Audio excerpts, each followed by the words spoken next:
اب کہتا یہ ہے انسان کہ مجھے خوش رہنا ہے، مجھے سکون حاصل کرنا ہے. اچھا پھر یہ کہ وہ یہ بھی چاہتا ہے کہ مجھے جنت کی زندگی حاصل ہو. جنت کی زندگی سے مطلب یہ کہ مجھے خوشی کی زندگی حاصل ہو. تو جب ہم جنت کا تذکرہ کرتے ہیں تو وہاں یہ بات ہماری سمجھ میں آتی ہے کہ جنت میں ٹائم اسپیس وہ نہیں ہے جو اس دنیا میں ہے. تو اب یہ بھی عجیب صورت ہے کہ ٹائم اسپیس کی آزادی کی زندگی وہ بسر کرنا چاہتا ہے، لیکن ٹائم اسپیس کی زندگی میں قید ہو کر آزادی کی زندگی بسر کرنا چاہتا ہے.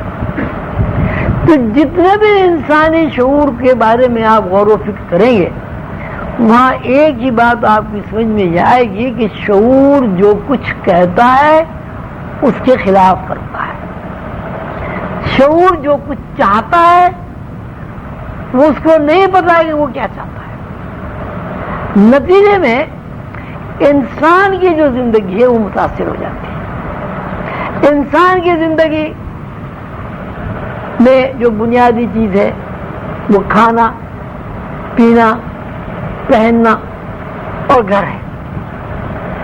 اب گھر آپ دیکھیے ایک 5 کمروں کا گھر بھی ہو سکتا ہے، 2 کمروں کا گھر بھی ہو سکتا ہے، 16 کمروں کا گھر بھی ہو سکتا ہے.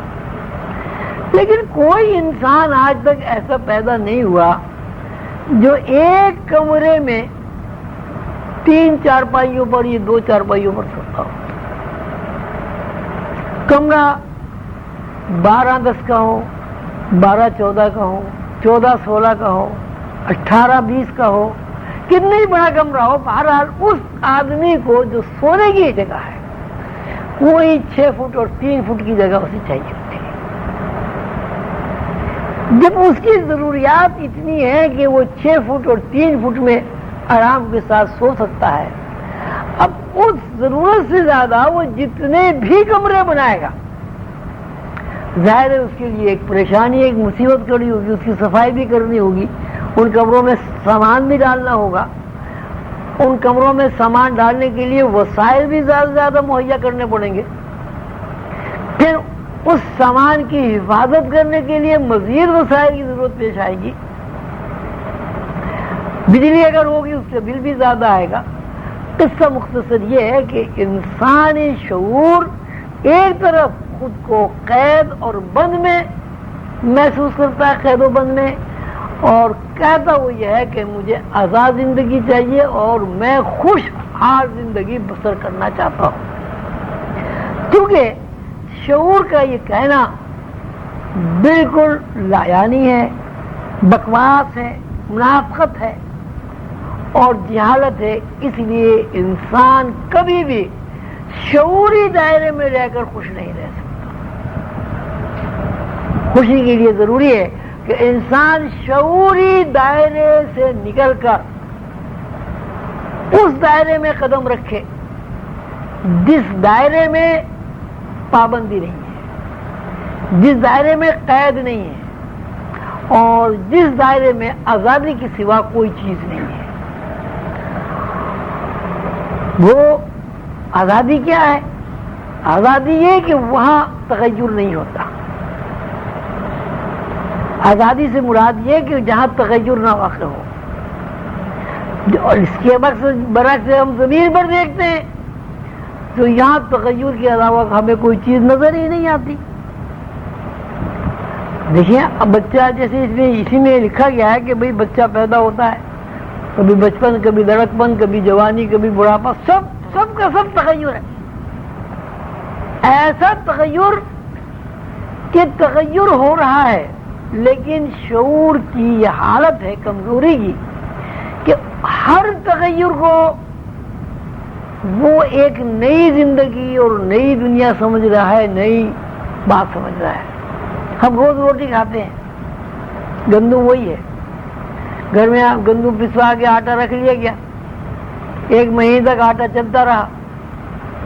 ہر آدمی کہتا ہے میں روزانہ نئی روٹی کھاتا ہوں. روزانہ سورج نکلتا ہے، کروڑوں سال ہو گئے روزانہ سورج نکلتا ہے، غروب ہوتا ہے. ہر آدمی کہتا ہے کہ آج نیا سورج نکلا ہے. آج نیا دن نکلا ہے، آج نیا چاند نکلا ہے، آج نئی رات ہوئی ہے. درخت آپ دیکھیں وہی درخت ہے، صبح کو آپ روز اٹھ کے پرانے ہی درخت دیکھتے ہیں. کیا وہ پرانے ہوتے ہیں؟ وہ نئے ہوتے ہیں؟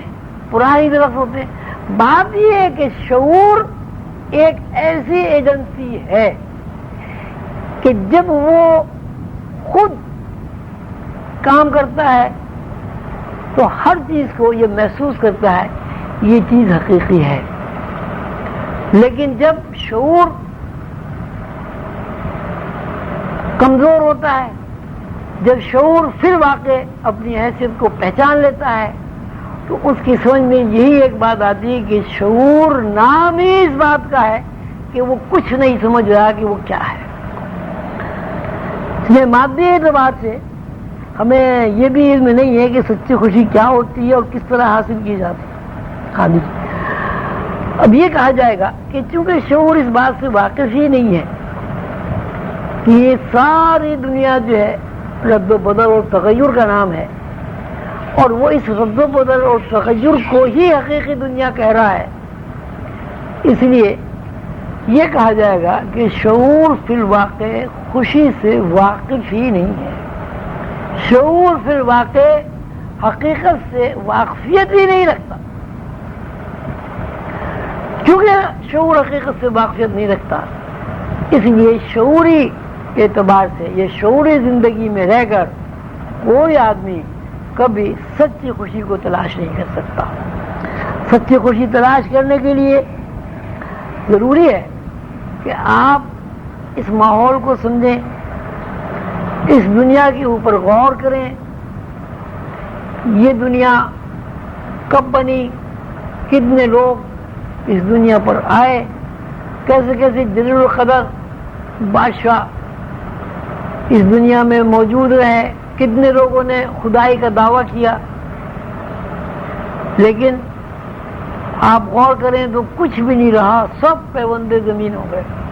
بڑے بڑے بادشاہ شداد، نمرود، فرعون خدائی کا انہوں نے دعویٰ کیا، لوگوں نے ان کو پوجا، لوگوں نے ان کو سجدہ کیا، لیکن بالآخر جس طرح ایک عام آدمی اس زمین کے اندر دفن ہو جاتا ہے، جس طرح ایک کتا بلی زمین میں دفن ہو جاتے ہیں، اسی طرح وہ خدائی کا دعویٰ کرنے والے بڑے بڑے لوگ بھی اس زمین میں دفن ہو گئے اور مٹی انہیں کھا گئی. اس کے باوجود کہ شعور یہ دیکھ رہا ہے کہ خدائی دعویٰ کرنے والے لوگ بھی زمین کے اندر جا کر مٹی کے ذرات میں تبدیل ہو گئے، شعور پھر بھی اسی فرعونیت کو قبول کرتا ہے، اسی بادشاہت کو پسند کرتا ہے، اور اس دنیا میں رہتے ہوئے وہ اپنی انفرادی حیثیت کو قائم کرنا چاہتا ہے، کبر کرتا ہے، غرور کرتا ہے، بڑائی اپنی اس کے اندر اتنی زیادہ ہے کہ اس کا اظہار کرتا ہے. حالانکہ جب بڑے بڑے شداد اور نمرود نہیں رہے تو اس کا صاف مطلب یہ ہے کہ اس زمین کے اوپر موجود جو بھی چیز ہے بالآخر اس کا انجام یہ ہے کہ وہ مٹی کے اندر مل کر مٹی کے ذرات میں تبدیل ہو. جو چیز مٹی سے نکلی، مٹی کے اندر دفن ہوئی اور مٹی کے ذرات میں تبدیل ہو کر مٹی بن گئی، اور اس مٹی کے اوپر لوگ چلتے پھرتے رہے، اس کی حیثیت اس کے علاوہ کیا ہے کہ اس کی حیثیت کچھ نہیں ہے، فکشن کے علاوہ کچھ نہیں. تو سچی خوشی حاصل کرنے کے لیے سب سے پہلے بنیادی بات یہ ہے کہ انسان کو اس زمین کے اوپر، اپنی زندگی کے اوپر، اپنی پیدائش کے اوپر، اپنی موت کے اوپر غور کرنا ہوگا. جب انسان اپنی زندگی کے اوپر، پیدائش اور موت کے اوپر غور کرتا ہے تو ایک ہی بات بھی سمجھ میں آتی ہے کہ یہ دنیا جو ہے ایک کھیل تماشے کے علاوہ، ایک ڈرامے کے علاوہ، ایک رام لیلا کے علاوہ کوئی حیثیت نہیں رکھتی. جس طرح ایک ڈرامے کے کردار میں کبھی آپ روتے ہیں، کبھی آپ ہنستے ہیں، ان کو روتے ہوئے دیکھ کے روتے ہیں، ان کو ہنستے ہوئے دیکھ کے ہنستے ہیں. کبھی آپ ٹریجڈی میں چلے جاتے ہیں، کبھی آپ کامیڈی میں چلے جاتے ہیں. جب ڈراپ سین ہوتا ہے تو کچھ بھی نہیں رہتا. بالکل یہی ہر انسان کی زندگی کا حال ہے. جب بچہ پیدا ہوتا ہے وہ خود روتا ہے، متعلقین خوش ہوتے ہیں، ہنستے ہیں. اور جب وہ مر جاتا ہے متعلقین بھی روتے ہیں، اور اس کا پتہ نہیں کیا عشرت ہوگا، وہ روتا ہے یا ہنستا ہے. حضور قندر بابا اور رحمۃ اللہ علیہ فرمایا کرتے تھے کہ مرنے کے بعد کسی نے آ کے یہ بتایا ہی نہیں کہ اس کے ساتھ کیا ہوا. ایک ایسا اندھا کھاتا ہے، پیدا ہوتا ہوا تو آدمی نظر آتا ہے، مرتا ہوا بھی نظر آتا ہے، لیکن مرنے کے بعد جب آپ اس کو زمین میں دفن کراتے ہیں اس کے بعد اس کے ساتھ کیا ہوا کسی کو کچھ پتہ نہیں، نہ وہ آ کر بتاتا ہے.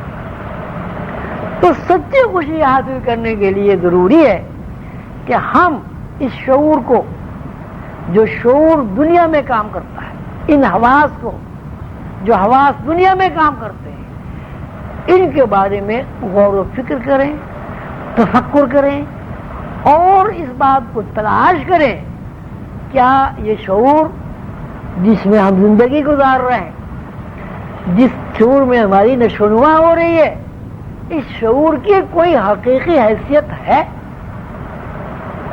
جتنا آپ غور کریں گے اتنا ہی آپ کو اس بات کی روشنی ملے گی کہ زمین کے شعور کی کوئی حیثیت نہیں ہے، اور زمین کا شعور فکشن کے علاوہ کوئی حیثیت